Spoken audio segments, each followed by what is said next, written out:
everyone. Gems Abroad in the മറ്റൊരു വീഡിയോയിലേക്ക് ഏവർക്കും സ്വാഗതം. IELTS എഴുതി മടുത്തവരാണോ നിങ്ങൾ? ഇതാ ഒരു പുതിയ language test PTE Pearson Test of English. PTE കുറിച്ച് കൂടുതൽ അറിയാത്തവർക്കാണ് ഈ വീഡിയോ. സോ വീഡിയോയിലോട്ട് പോയാലോ? PTE fully computerized ആണ്, ഒരു സിംഗിൾ ടെസ്റ്റ് സെഷൻ ആണ്. ഡ്യൂറേഷൻ എന്ന് പറയുന്നത് 2 hours. Exam fees 15,900.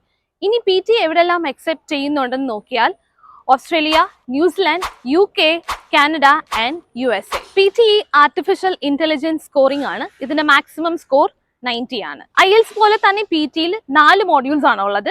Starting with speaking, പിന്നെ വരുന്നത് writing, third is reading and last one is listening. All together 20 question types ആണ് PTEയിൽ ഉള്ളത്. ഇനി ഓവറോൾ മോഡ്യൂൾ, അതിന്റെ preparation time and number of task നോക്കാം. Speaking and writing നോക്കിയാൽ preparation time 54 to 67 minutes, number of questions 5 and writing 2. And next reading നോക്കിയാൽ 29 to 30 minutes ആണ് preparation time and number of questions 5. Last module listening, അതിൽ preparation time 30 to 43 minutes and number of questions 8. So ഇതാണ് overall module, preparation time and number of questions. First module speaking, അതിൽ question types 5 എണ്ണമാണ്. First is read aloud, second repeat sentence, third is describe image, fourth is retell lecture and the last one is answer short questions. In speaking the first question, read aloud. Read aloud എന്ന് വെച്ചാൽ ഒരു passage ആയിരിക്കും നമ്മുടെ ഫ്രണ്ടിൽ വരുന്നത്. 35 seconds preparation time കാണും and number of questions 6 to 7 questions ആയിരിക്കും.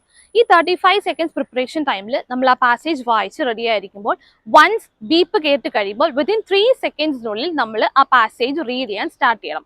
Once 3 seconds കഴിഞ്ഞാണ് റീഡ് ചെയ്തെങ്കിൽ your answer will be null. And second is repeat sentence. Repeat സെന്റൻസിൽ beep, no preparation time and നമുക്കൊരു സെന്റൻസ് കേൾക്കും, ആ സെന്റൻസ് റിപ്പീറ്റ് ചെയ്യുന്നതാണ് repeat sentence. It can be a small, medium and large sentence. And number of questions വെച്ച് നോക്കിയാൽ 10 to 12. And third question നോക്കിയാൽ describe image. Describe ഇമേജിൽ ഒരു ഇമേജ് ആയിരിക്കും. It can B N pie chart or table or whether it can B any image. ആ ഇമേജിനെ കുറിച്ച് നമുക്ക് സംസാരിക്കണം. സോ ഇതിന്റെ പ്രിപ്പറേഷൻ ടൈം നോക്കിയാൽ 25 സെക്കൻഡ്സ് ആണ് preparation time and number of questions 3 to 4. So നമ്മൾ 10 to 15 സെക്കൻഡ്സ് ആണ് നമ്മൾ ആ ഇമേജിനെ ഡിസ്ക്രൈബ് ചെയ്യുന്നത്. And fourth is retell lecture. Retell ലെക്ചറിൽ നോക്കിയാൽ ഒരു സ്പീക്കർ ലെക്ചർ കൊടുത്തുകൊണ്ടിരിക്കും. സോ വൺസ് നമ്മൾ അത് കേട്ട് കഴിയുമ്പോൾ നമ്മൾ അതിനെ സമ്മറൈസ് ചെയ്ത് നമ്മൾ തിരിച്ചു പറയുന്നതാണ് retell lecture. And number of questions നോക്കിയാൽ 1 to 2. Preparation time is 10 seconds. And last is answer short questions. ഇത് എന്താ വെച്ചാൽ ഒരു ക്വസ്റ്റ്യൻ ആയിരിക്കും, നമ്മൾ അതൊരു ചെറിയ 1 word ആൻസർ ആയിരിക്കും പറയേണ്ടത്. ആൻഡ് ഇതിൽ പ്രിപ്പറേഷൻ ടൈം ഇല്ല. And number of questions is 5 to 6. Second module is writing. റൈറ്റിംഗിൽ 2 ക്വസ്റ്റ്യൻ ആണ്. First question is summarize written text and second one is essay. ഈ സമ്മറൈസ് റിട്ടേൺ ടെക്സ്റ്റിൽ നമുക്കൊരു പാസേജ് കാണും. ആ പാസേജിനെ നമ്മൾ സമ്മറൈസ് ചെയ്താണ് നമ്മൾ ഇവിടെ ടൈപ്പ് ചെയ്യേണ്ടത്. So and number of words നോക്കിയാൽ 75 വേർഡ്സ് എഴുതണം. ആൻഡ് പ്രിപ്പറേഷൻ ടൈം ഒരു ക്വസ്റ്റിന് 10 minutes, അങ്ങനെ 2 ക്വസ്റ്റ്യൻ ആയിരിക്കും. So second is essay. Essay നോക്കിയാൽ ഒരു ടോപ്പിക് തരും, ആ ടോപ്പിക്കിനെ കുറിച്ച് നമ്മൾ ഡീറ്റെയിൽഡ് ആയിട്ട് അവിടെ ടൈപ്പ് ചെയ്യണം, അതാണ് essay. And word count is 200 to 300 words. And time ഉണ്ടോന്ന് ചോദിച്ചാൽ 20 minutes for each essay. And third module നോക്കിയാൽ റീഡിംഗ് ആണ്. റീഡിംഗിൽ എല്ലാം നമുക്കൊരു പാസേജ് കാണും, ആ പാസേജ് ബേസ് ചെയ്തിട്ടായിരിക്കും ക്വസ്റ്റ്യൻ വരുന്നത്. So first question is reading and writing drop down. And ഇതിൽ നമ്പർ ഓഫ് ക്വസ്റ്റ്യൻസ് നോക്കിയാൽ 5 to 6 and preparation time is 2 minutes. Second question multiple choice multiple answer. So ഇതിലൊരു paragraph കാണും, ആ പാരഗ്രാഫിൽ 4-5 options ആയിരിക്കും വരുന്നത്. So multiple answer എന്ന് പറയുമ്പോൾ more than 2 answers അല്ലെങ്കിൽ 2 ആൻസേഴ്സ് ആയിരിക്കും അവിടെ ശരി. സോ നമ്പർ ഓഫ് ക്വസ്റ്റ്യൻസ് നോക്കിയാൽ 1 to 2, 0 preparation time. Third question reorder paragraphs. Reorder പാരഗ്രാഫ്സിൽ 2-3 സെന്റൻസ് അങ്ങോട്ടും ഇങ്ങോട്ടും ജമ്പിൾ ആയിരിക്കും തരുന്നത്. സോ നമ്മൾ അത് കറക്റ്റ് ആയിട്ട് ഓർഡറിൽ ചെയ്യുന്നതാണ് reorder paragraphs. And number of questions നോക്കിയാൽ 2 to 3 and preparation time is 2 minutes. Next question is reading blanks drag and drop. So ഇതിൽ ഫിൽ ഇൻ ദ ബ്ലാങ്ക്സ് പോലെ ഇടയ്ക്കിടയ്ക്ക് ഒരു ഡാഷ് കാണും, താഴെ ആയിരിക്കും ആൻസർ. നമ്മൾ ഈ താഴെ കൊടുത്തേക്കുന്ന ആൻസർ ആപ്റ്റ് ആയിട്ട് ആൻസർ നമ്മൾ ഡ്രാഗ് ചെയ്ത് അവിടെ ഡ്രോപ്പ് ചെയ്യണം. ആൻഡ് നമ്പർ ഓഫ് ക്വസ്റ്റ്യൻസ് നോക്കിയാൽ 5 to 6 ക്വസ്റ്റ്യൻസ് കാണും and preparation time is 2 minutes. റീഡിംഗിലെ ലാസ്റ്റ് ക്വസ്റ്റ്യൻ ആണ് MCQ, single answer. Multiple choice single answer. Same നമ്മൾ മൾട്ടിപ്പിൾ ചോയ്സ് മൾട്ടിപ്പിൾ ആൻസർ ചെയ്ത പോലെ ഇവിടെ ഒരു പാരഗ്രാഫ് കാണും, പക്ഷെ ഒരു ആൻസർ ആയിരിക്കും കറക്റ്റ്. സോ ഇതിൽ നമ്പർ ഓഫ് ക്വസ്റ്റ്യൻസ് നോക്കിയാൽ 1 to 2 and preparation time is 1 minute. So നമ്മുടെ ലാസ്റ്റ് മോഡ്യൂൾ ആണ് listening. Listening full and full audio ആയിരിക്കും. ആ ഓഡിയോ ബേസ് ചെയ്തിട്ടായിരിക്കും നമ്മൾ ആൻസർ ചെയ്യുന്നത്. സോ അങ്ങനത്തെ ഫസ്റ്റ് ടൈപ്പ് ഓഫ് ക്വസ്റ്റ്യൻ നോക്കിയാൽ സമറൈസ് സ്പോക്കൻ ടെക്സ്റ്റ്.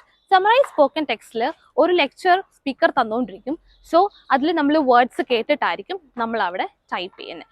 സോ ഇതിൽ നമ്പർ ഓഫ് ക്വസ്റ്റ്യൻസ് നോക്കിയാൽ 1 to 2 ആൻഡ് ടൈം നോക്കിയാൽ 10 minutes. Second question multiple choice, multiple answer and number of questions നോക്കിയാൽ 1 to 2. ആൻഡ് ഇത് എങ്ങനെയാണെന്ന് വെച്ചാൽ ഓഡിയോ കേൾക്കുന്നതനുസരിച്ച് നമുക്ക് ക്വസ്റ്റ്യൻസ് തരും. സോ മൾട്ടിപ്പിൾ ആൻസർ ആയതുകൊണ്ട് 2 ആൻസർ ഓർ മോർ ദാൻ 2 ആയിരിക്കും നമ്മുടെ answer. Third question fill in the blanks. ഈ തേർഡ് ക്വസ്റ്റ്യൻ തൊട്ട് ലാസ്റ്റ് ക്വസ്റ്റ്യൻ വരെ നമുക്ക് ടൈം എടുക്കാവുന്നത് 7 to 20 minutes ആണ്. സോ ഫിൽ ഇൻ ദ ബ്ലാങ്ക്സിൽ നമ്പർ ഓഫ് ക്വസ്റ്റ്യൻസ് നോക്കിയാൽ 2 to 3. So next question highlight correct summary. സ്പീക്കറിൽ ഒരു ഓഡിയോയിൽ ഒരു സെന്റൻസ് ഇങ്ങനെ പറഞ്ഞുകൊണ്ടിരിക്കും. നമുക്കിവിടെ ഓപ്ഷൻസ് കാണും. അവിടെ പറഞ്ഞ സെന്റൻസുമായിട്ട് മാച്ച് ആവുന്ന ഏത് ലൈനാണോ അതാണ് correct answer. So number of questions 1 to 2. അടുത്ത type of question select missing words. Select missing വേർഡ്സിൽ സ്പീക്കർ ഇങ്ങനെ ഒരു പാസേജ് പറഞ്ഞുകൊണ്ട് പോകും. അവിടെ ഒരു ബീപ്പ് കേൾക്കും. ആ ബീപ്പ് നമുക്ക് തന്നേക്കുന്ന ഓപ്ഷനിലായിരിക്കും അത് റീപ്ലേസ് ചെയ്യേണ്ട വേർഡ് അവിടെ കാണും. സോ കറക്റ്റ് ആയിട്ട് ഏത് വേർഡ് ആണ് അവിടെ റീപ്ലേസ് ചെയ്യേണ്ടത് അത് നമ്മൾ ചൂസ് ചെയ്യണം. So number of questions is 1 to 2. Next type of question ആണ് multiple choice single answer. Number of questions 1 to 2. And അടുത്തതാണ് ഹൈലൈറ്റ് ഇൻകറക്റ്റ് സമ്മറി. സോ ഒരു സ്പീക്കർ ഇങ്ങനെ ആദ്യം തൊട്ട് ആ വേർഡ് തൊട്ട് പാസേജ് ഇങ്ങനെ വായിച്ചുകൊണ്ട് പോകും. ഇടയ്ക്കത്തെ വേർഡ്സ് മിസ്പ്രൊനൗൺസ് ചെയ്യും. അവിടെ അത് ഹൈലൈറ്റ് ചെയ്യാണ് highlight incorrect summary. And number of questions is 2 to 3. Last question is write from dictation. Number of questions 3 to 4. Same as repeat sentence. നമ്മൾ പറഞ്ഞ സെന്റൻസ് നമ്മൾ റിപ്പീറ്റ് ചെയ്ത് ടൈപ്പ് ചെയ്യാന്ന് മാത്രമേ ഉള്ളൂ. This is write from dictation. So ഇതാണ് overall module. Number of task and preparation time. ഇതിനെക്കുറിച്ചുള്ള കൂടുതൽ ഡീറ്റെയിൽഡ് ഇൻഫർമേഷൻ അടുത്ത വീഡിയോയിൽ ഷെയർ ചെയ്യുന്നതായിരിക്കും. PTE കുറിച്ചുള്ള കൂടുതൽ ഡീറ്റെയിൽസ് ആൻഡ് കോച്ചിങ്ങിന് അറിയുവാനായി താഴെ കാണിക്കുന്ന നമ്പറിൽ കോൺടാക്ട് ചെയ്യുക. Jincy from Gems abroad.